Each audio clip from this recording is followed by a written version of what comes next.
responsibly. We need to get this right. But a host of desperately needed reforms will take effect right away. This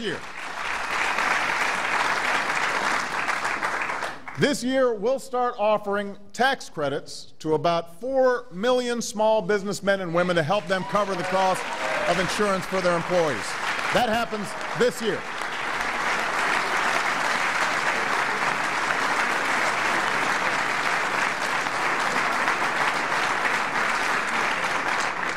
This year, tens of thousands of uninsured Americans with pre-existing conditions, the parents of children who have a pre-existing condition, will finally be able to purchase the coverage they need. That happens this year.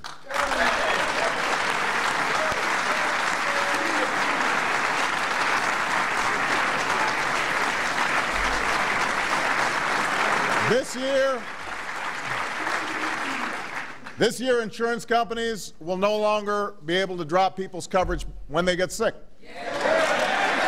Or place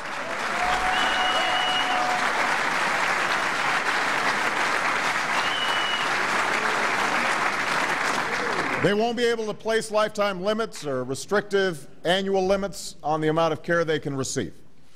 This year, all new insurance plans will be required to offer free preventive care, and this year, young adults will be able to stay on their parents' policies until they are 26 years old. That happens this year.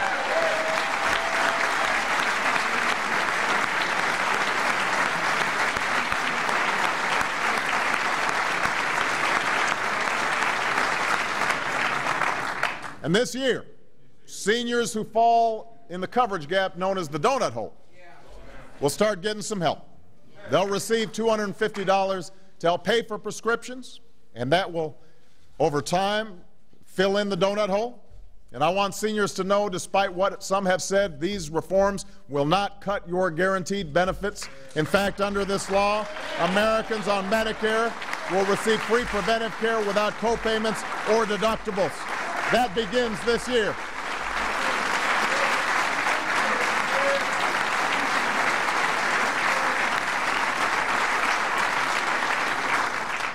Once this reform is implemented, health insurance exchanges will be created, a competitive marketplace where uninsured people and small businesses will finally be able to purchase affordable quality insurance. They will be able to be part of a big pool and get the same good deal that members of Congress get. That's what's going to happen under this reform. And when this exchange is up and running, millions of people will get tax breaks to help them afford coverage, which represents the largest middle-class tax cut for health care in history. That's what this reform's about.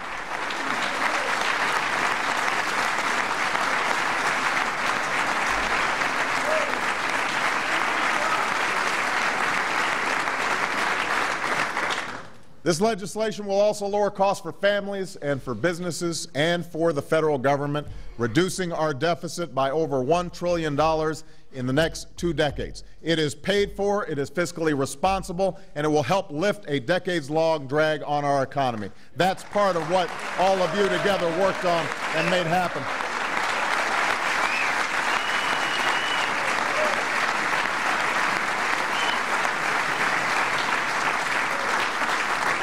You know, that our generation is able to succeed in passing this reform is a testament to the persistence and the character of the American people who championed this cause, who mobilized, who organized, who believed that people who love this country can change it. It's also a testament to the historic leadership and uncommon courage of the men and women of the United States Congress, who've taken their lumps during this difficult debate. Yes, we did.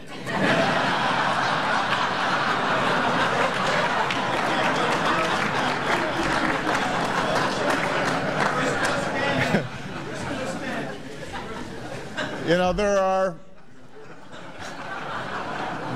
few tougher jobs in politics or government than leading one of our legislative chambers.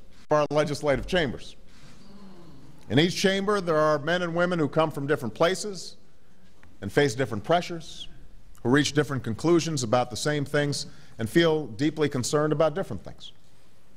By necessity, leaders have to speak to those different concerns. It isn't always tidy. It is almost never easy. But perhaps the greatest and most difficult challenge is to cobble together out of these differences the sense of common interest and common purpose that's required to advance the dreams of all people, especially in a country as large and diverse as ours. And we are blessed by leaders in each chamber who not only do their jobs very well, but who never lost sight of that larger mission. They didn't play for the short term. They didn't play to the polls or to politics. One of the best speakers the House of Representatives have ever had, Speaker Nancy Pelosi.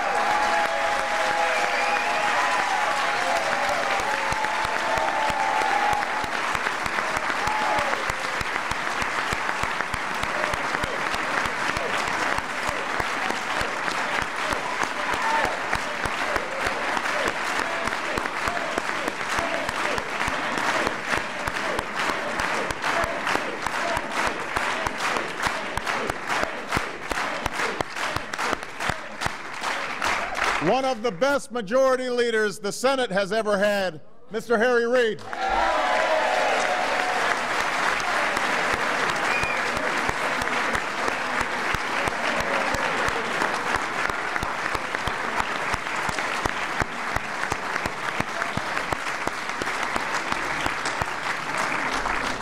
To all of the terrific committee chairs, all the members of Congress who did what was difficult but did what was right and passed health care reform, not just this generation of Americans will thank you, but the next generation of Americans will thank you.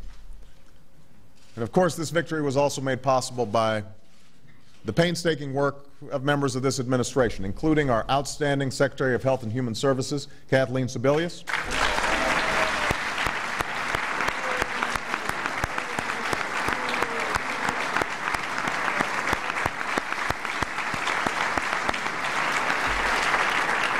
and one of the unsung heroes of this effort, an extraordinary woman who led the reform effort from the White House, Nancy Ann DePerle.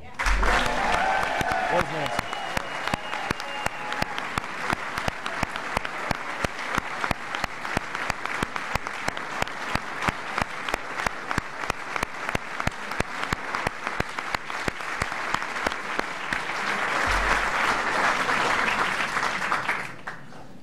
Today, I'm signing this reform bill into law on behalf of my mother, who argued with insurance companies even as she battled cancer in her final days.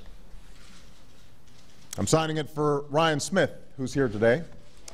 He runs a small business with 5 employees. He's trying to do the right thing, paying half the cost of coverage for his workers. This bill will help him afford that coverage. I'm signing it for 11-year-old Marcellus Owens, who's also here.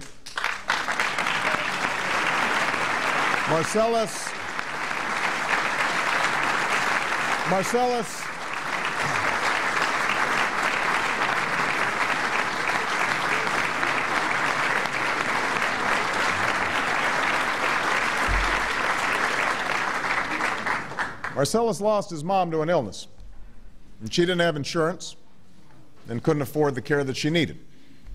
So in her memory, he has told her story across America so that no other children have to go through what his family's experienced.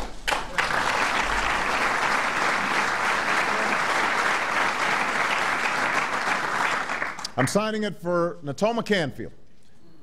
Natoma had to give up her health coverage after her rates were jacked up by more than 40%. She was terrified that an illness would mean she'd lose the house that her parents built. So she gave up her insurance. Now she's lying in a hospital bed, as we speak, faced with just such an illness, praying that she can somehow afford to get well without insurance. Natoma's family is here today because Natoma can't be. And her sister Connie's here. Connie, stand up.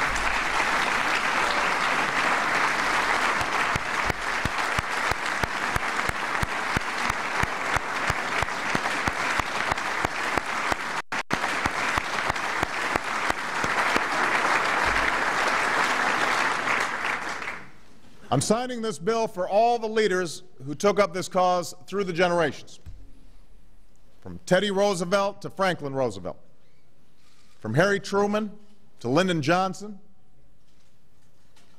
from Bill and Hillary Clinton to one of the deans who's been fighting this so long, John Dingell.